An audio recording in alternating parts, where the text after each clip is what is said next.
2.5 லட்சம் போட்டு வாங்குறேன் இந்த பைக்கு, கரெக்டா? ஆமா. 2.5 லட்சம் வந்து ஒரே முட்டா நம்ம போட்டு வாங்க முடியும். இப்போ நீங்க எவ்வளவு போட்ட? 80 ரூபா கட்டணுங்க, 5 ரூபா டியூ. 80,000 போட்டு இப்போ அது கட்டியாச்சு, ரைட்டா? இப்போ 80,000 ரூபாய்க்கு மாசம் 5,000 டியூவா? எத்தனை வருஷம் கழிச்சு முடியுது? 3 வருஷம் வச்சுக்கோ. 3 வருஷத்துக்கு 2.5 லட்சம் ரூபாய் வட்டியோட 3 லட்சம் சும்மா கொடுக்க மாட்டா பேங்க்கார. அதே 5,000 4 மாசம் சேர்த்து வச்சா 20,000 ஆகி போச்சா? 20,000 ரூபாய்க்கு 1/4 பவுன் நகை வாங்க. ஃபர்ஸ்ட் போட்ட டியூக்கு ஒரு 80,000 ரூபாய்க்கு 1 பவுன் நகை வாங்க. 3 லட்சம் ரூபாய்க்கு நீ 80,000 90,000 நீ வாங்கினாலே 4 பவுன் நகை எடுத்துடலாம். இந்த வண்டி டியூ முடியறக்குள்ள 5 வருஷம் கழிச்சு இந்த பைக் எவ்வளவுக்கு போகும்? 1 லட்சம் ரூபாய்க்கு போகும்.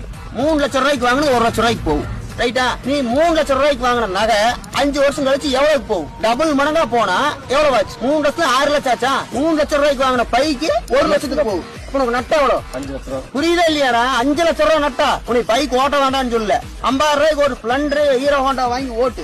இளைஞர்கள் வந்து சம்பாதிக்கிறீங்க இல்லைன்னு சொல்லல, திறமையெல்லாம் இருக்குது, சேமிப்பு கம்மியா இருக்கு.